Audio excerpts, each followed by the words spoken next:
Hello students, as you know, next paper is economics as it is scheduled on 19th of March. तो I hope आपकी preparation अच्छी चल रही होगी. अब तो आई होप पूरी प्रिपरेशन कंप्लीट हो ही गई होगी.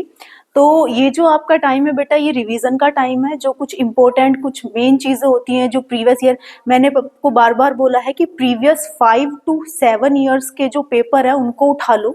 उनमें जो क्वेश्चंस जो टॉपिक्स रिपीट हो रहे हैं वो क्वेश्चन लगा लो, वो आपके टॉपिक बुक में लगा लो और बार बार उन्हीं टॉपिक्स को ज्यादा मेन फोकस करो. बाकी सिलेबस तो आपको एक बार पूरा कंप्लीट करना ही होता है. अभी हम थोड़ा सा इंपॉर्टेंट चीजें डिस्कस कर लेते हैं जो आपको लास्ट मोमेंट पर करके ही जानी होती है. मतलब इनसे रिलेटेड क्वेश्चंस तो करके ही जाने हैं अगर आपको एक बहुत अच्छे नंबर नहीं तो पास भी अगर होना है तो. अगर हम बात करें, एज वी नो कि हमारी 2 बुक्स हैं सिलेबस में, एक मैक्रो और इकोनॉमिक डेवलपमेंट. तो मैक्रो में सबसे पहले हमारा चैप्टर आता है नेशनल इनकम. नेशनल इनकम से बेटा देखो थ्योरी बहुत ज्यादा फोकस नहीं होती. नेशनल इनकम से आपका 6 मार्क्स का एक न्यूमेरिकल तो बनता ही बनता है. टोटल ये आपका 10 मार्क्स का पूरा चैप्टर आता है, उसमें से 6 मार्क्स का तो एक न्यूमेरिकल ही आएगा 100%. अब वो न्यूमेरिकल आपका किसी भी मेथड से हो सकता है, एक्सपेंडिचर मेथड से भी हो सकता है, आपका दूसरा इनकम मेथड से भी हो सकता है, या आपका तीसरे मेथड से भी हो सकता है, वैल्यू एडेड मेथड से भी हो सकता है. तो आपको तीनों ही मेथड्स के न्यूमेरिकल बिल्कुल अच्छी तरह से करने हैं. दूसरा आपका क्या काम है इसमें, जो बाकी बचे 4 नंबर उसमें से 3-4 नंबर का मोस्टली क्या होता है, आपके कुछ आइटम्स आ जाते हैं जैसे कंजम्पशन फॉर पर्सनल यूज या consumption for personal services. Services का ट्रीटमेंट क्या होगा, नेशनल इनकम में ऐड होंगी या नहीं होंगी. गुड्स का ट्रीटमेंट क्या होगा जो सेल्फ कंजम्पशन के लिए किया जाता है. बाकी आपका जो अदर इनकम्स हैं, ट्रांसफर पेमेंट्स हैं, वो आप नेशनल इनकम में ऐड करोगे या नहीं करोगे. तो छोटे छोटे कुछ आइटम्स ऐसी हैं जो आपकी बुक में भी मेंशन्ड है.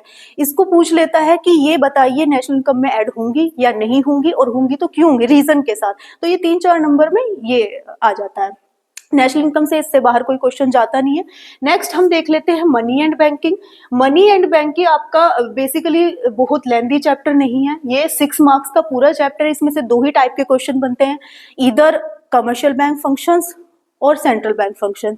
या तो आपके मेजर्स बन जाएंगे कि मनी को कंट्रोल करने के लिए किसी भी मार्केट में आरबीआई क्या मेजर्स अडोप्ट करता है और गवर्नमेंट का मेजर्स अडॉप्ट करते हैं. जो आपने मॉनेटरी मेजर्स और फिस्कल मेजर्स पढ़े भी हुए हैं, repo rate, reverse repo rate और आपका ओपन मार्केट ऑपरेशंस. तो वो एक लेंथी क्वेश्चन 6 मार्क्स के अंदर कभी कभी पूरा ही यही आ जाता है.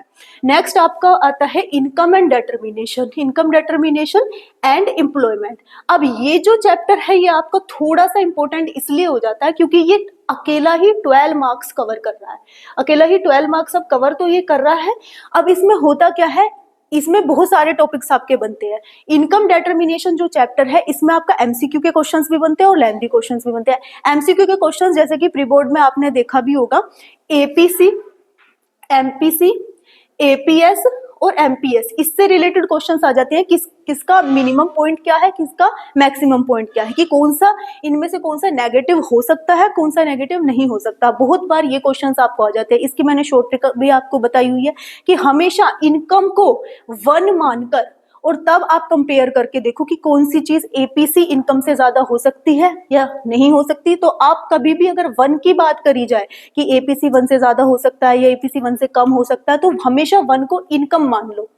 इनकम 1 को इनकम मानकर करोगे तो आपको अपना आंसर मिल जाएगा. ये तो हो गई एमसीक्यूज की बात.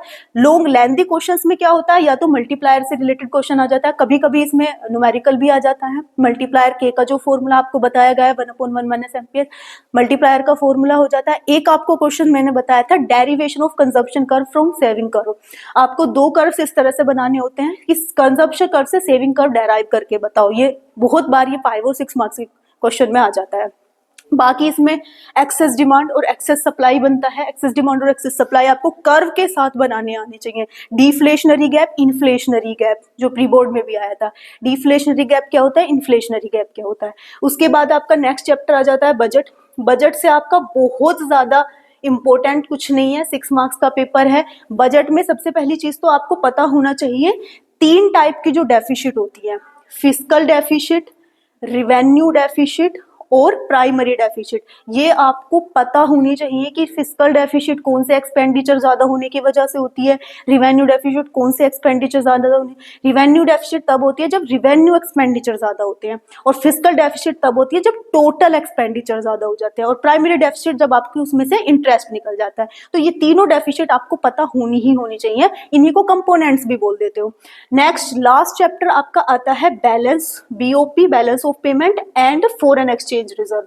फॉरेन एक्सचेंज रिजर्व में तो ज्यादा कुछ बनता नहीं है, इसमें एक तो आपको डिवैल्यूशन रिवैल्यूशन आना चाहिए, डेप्रिसिएशन एप्रिसिएशन दोनों में अंतर क्या है, डिवैल्यूशन revaluation, depreciation appreciation.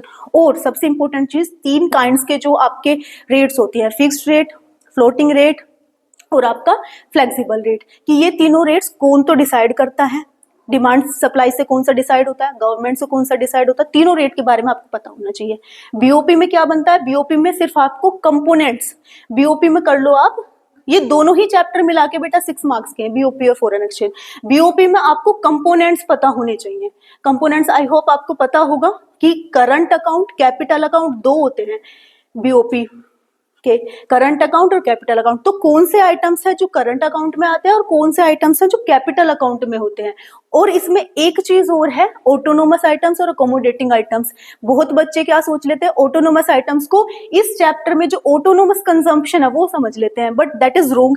Income determination में वो ऑटोनोमस कंजम्पशन होता है जो जीरो लेवल ऑफ इनकम पर भी होता है, लेकिन जो ऑटोनोमस आइटम्स होते हैं, गुड्स होते हैं, वो कंजम्पशन नहीं है। ऑटोनोमस आइटम्स का मतलब है ये वो गुड्स है जो किसी प्रॉफिट मैक्सिमाइजेशन, जो किसी प्रॉफिट कमाने की लालसा से ट्रांजैक्शंस की जाती है, उनको आप ऑटोनोमस आइटम्स बोल देते हो, है ना। तो ऑटोनोमस आइटम्स और अकोमोडेटिव आइटम्स इसमें आप पढ़ लेना एक बार। करंट अकाउंट में कौन से आइटम्स आते हैं, कैपिटल अकाउंट में कौन से आइटम्स आते हैं, ये पढ़ लिया, बात खत्म हो गई। फॉरेन एक्सचेंज में मैंने आपको बता दिया, तीनों काइंड्स के एक्सचेंज रेट पता होने चाहिए। और दूसरी बात, डिमांड और सप्लाई किस तरह से बढ़ती है और घटती है फॉरेन एक्सचेंज की, बस बात खत्म हो गई। ये आपका मैक्रो यहाँ पे कवर हो जाता है। बाकी इकोनॉमिक डेवलपमेंट, इसमें तो जो इकोनॉमिक डेवलपमेंट बुक है बेटा हमारी, ये समझो कि हमारे पास होने के लिए ये एक बोर्ड ने रखी हुई है, अदरवाइज तो पहले माइक्रो मैक्रो इकट्ठी हुआ करती थी, लेकिन इकोनॉमिक डेवलपमेंट जब से ऐड हुई है आपके मार्क्स स्कोर करना थोड़ा ईजी हो गया, क्योंकि ये टोटल थ्योरेटिकल है, इसमें कुछ नहीं। रोजमर्रा अगर आप कॉमन सेंस भी अपना लगाकर सोचोगे किसी क्वेश्चन में तो आप इसका जवाब दे दोगे, क्योंकि आपने पढ़ा भी होगा। अगर किसी बच्चे ने मेरी क्लास भी पढ़ी है कि भाई रूरल डेवलपमेंट कैसे होता है, एम्प्लॉयमेंट का जनरेशन कैसा होता है, ह्यूमन कैपिटल को कैसे फॉर्म किया जाए, मतलब कोई पर्सन है उसको एजुकेशन दो और उसकी कैपिटल बना लो, उससे काम कराओ जितना चाहो, उसी तरह IT सेक्टर में भेजो उसको AI सिखाकर। तो इसमें क्या है, इसमें एक चैप्टर सबसे पहले आपका आ जाता है इकोनॉमिक रिफॉर्म्स। इकोनॉमिक रिफॉर्म्स का मतलब है कि इकोनॉमी, पहले आपकी क्लोज इकोनॉमी हुआ करती थी 1991 से पहले, है ना। तो सिंस 1991 के बाद आपकी इकोनॉमी किस तरह से उभरी है, कैसे ओपन इकोनॉमी हो गई, LPG, तीनों चीजें, लिबरलाइजेशन, प्राइवेट, ग्लोबलाइजेशन कब आए, कैसे आए, उनका क्या इम्पैक्ट पड़ा। पहली यूनिट तो आपकी ये हो जाती है इकोनॉमिक रिफॉर्म्स से रिलेटेड, टोटल 12 मार्क्स का इसमें से आता है। सेकेंड आपकी आ जाती है न्यू चेंजेस, जितने भी आपके चेंजेस हुए हैं या फिर जितने भी आपके डेवलपमेंट हुए हैं, उसमें कौन कौन सी चीज आती है, ह्यूमन कैपिटल फॉर्मेशन। भाई ह्यूमन कैपिटल को फॉर्म कराना, ह्यूमन कैपिटल को फॉर्म करना मतलब कोई पर्सन है उसको आप कुछ नई स्किल्स सिखाओ और फिर उससे काम लो, एम्प्लॉयमेंट बढ़ाओ।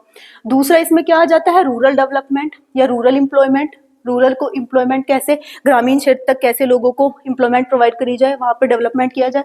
थर्ड आपका आ जाता है इनफॉर्मलाइजेशन, इनफॉर्मलाइजेशन मतलब एम्प्लॉयमेंट प्रोवाइड करना हर पर्सन को घर घर तक।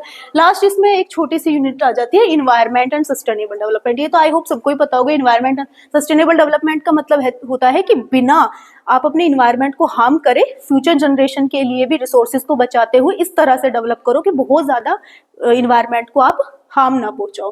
तो ये 3-4 चैप्टर्स इस यूनिट में आ जाती है, टोटल 20 मार्क्स का होता है। बेटा देखो ये जो बुक है, ये जो पोर्शन में बता रही हूँ, सबसे ज्यादा स्कोरिंग होता है इन्वायरमेंट, रूरल डेवलपमेंट, कुछ भी ऐसा नहीं है। चलो इसमें आपको थोड़ा सा समझना पड़ेगा, दिमाग ओके। इसमें आई डू नॉट थिंक कि इसमें बहुत ज्यादा आपको टेक्निकल चीजें पढ़ने की जरूरत पड़ेगी।